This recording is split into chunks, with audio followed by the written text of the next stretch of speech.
I frequently hear this statement in my work as a life coach for Feed the Right Wolf, and that is, I have no choices. And that's typically followed by a statement where the individual is asking me, what should I do? And first and foremost, I want to point out the big contradiction between that statement and the subsequent question. If you notice in the first statement, you're saying, I have no choices. You're admitting a powerlessness, over your life, a feeling of a loss of control, and that's your reality. You truly believe you have no control and you have no choices. And in the very next sentence, however, you're asking, what should I do? You're acknowledging something that is a universal truth, and that is that we all have choices. Now, I want to clarify what I mean when I say we all have choices. We all have choices because we can control certain things in our lives. Do we have choices over what our neighbor does? No. Do we have the choice of determining whether we keep our job or not? Sometimes, but frequently no, because our employer decides who he or she is going to hire and keep on, and how long he or she is going to keep that person on.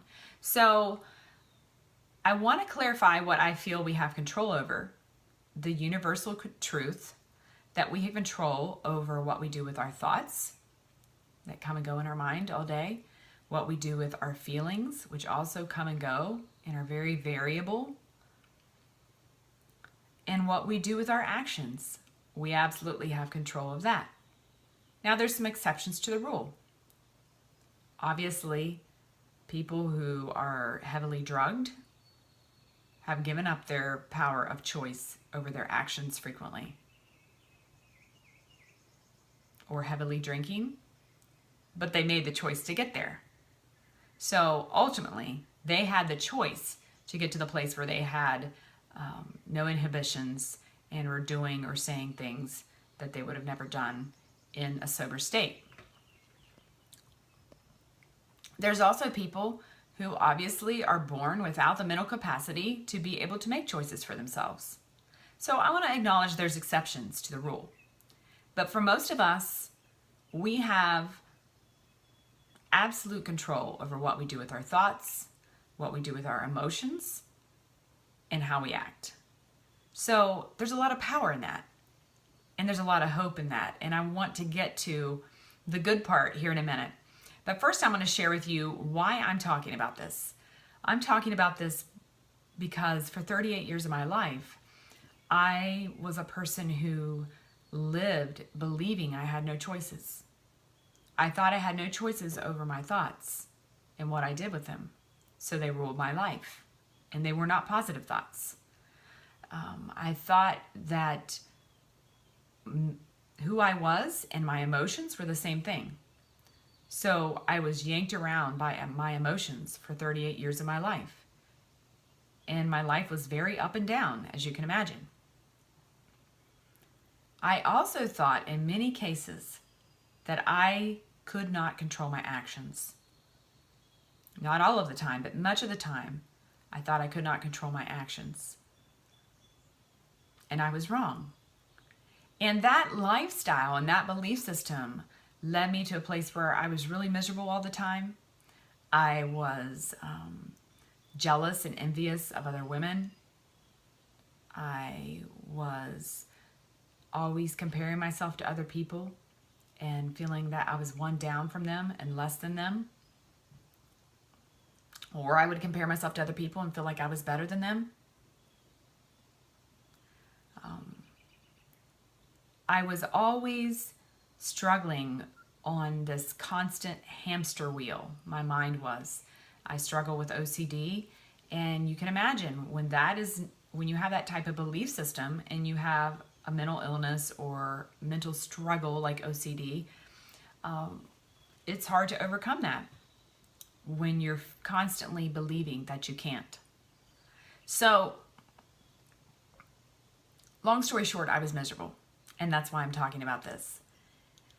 Actually, why I'm talking about this is not because I was miserable, but because 2.5 years ago, my life started to drastically change, and I started to recognize my power of choice. And I started to recognize that through my work with Craig Perry and the Mindful Habit System. So as I started to recognize that, this whole new world opened up for me. And I know that if you're watching this video, I know that you're most likely suffering in some way. You're either suffering from your addictive, compulsive behaviors and the consequences of those to your relationships and to your life and to yourself, or you're suffering from the situation you're in with your partner who is struggling with addictive or compulsive behaviors. And you're here looking for help. And I'm not knocking anyone for asking, what do I do? But I'm just pointing out that in that question, you're acknowledging that you have to do something. And that's the reality, whether you're a partner or a person who struggles with addiction. You have to start with you. You have to start with what you can do to change the situation. So first, we start with our thoughts, we start with our feelings, and we start with our actions. And we start to look at those and break those apart and understand the patterns in our lives. Understand why we feel like we're out of control and why we're on autopilot.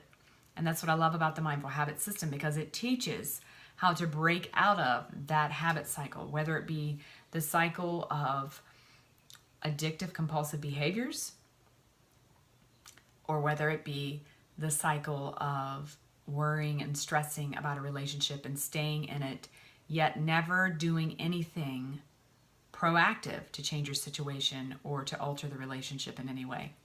So I hope this is helpful to you. And the good part is, you are powerful. You don't have all power. That's not true. You can't control everything.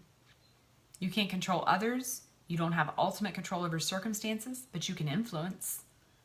There's a big difference between control and influence. You can influence others.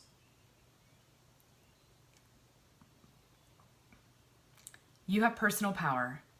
And I want you to, first of all, start to entertain the idea that you do, and start to entertain that belief that maybe what you've believed prior to this isn't true. That it isn't true that you don't have control over your thoughts and your feelings and your actions. That it isn't true that you can't influence other people and your circumstances for the better. So consider that, and also consider getting help. And I would go beyond saying consider. I would say think very seriously about what the consequences are going to be if you do not. When you get to the end of your life, whenever that may be, if it's next month, 6 months from now, 20 years or 30 years from now, when you get to your deathbed and look back, will you feel that you lived with a deathbed experience in mind? In other words, will you feel that you've lived your life and done what you were here to accomplish? The real purpose of your life. If you don't accept that you have personal choices, I propose that you'll never get there.